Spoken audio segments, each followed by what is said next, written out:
The universe, it is expanding.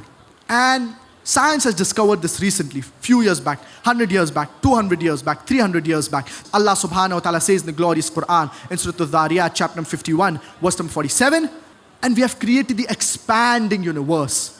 Allah subhanahu wa ta'ala mentions regarding the expanding universe 1400 years ago, which science has discovered it recently.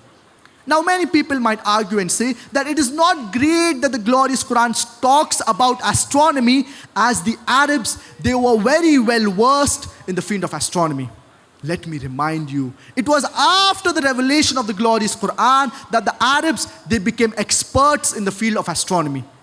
And it was because of the glorious Quran that Arabs, they were expert, or they became experts in the field of astronomy, and not the vice versa. So it is because of the glorious Quran that Arabs, they became good in the field of astronomy, or rather experts in the field of astronomy.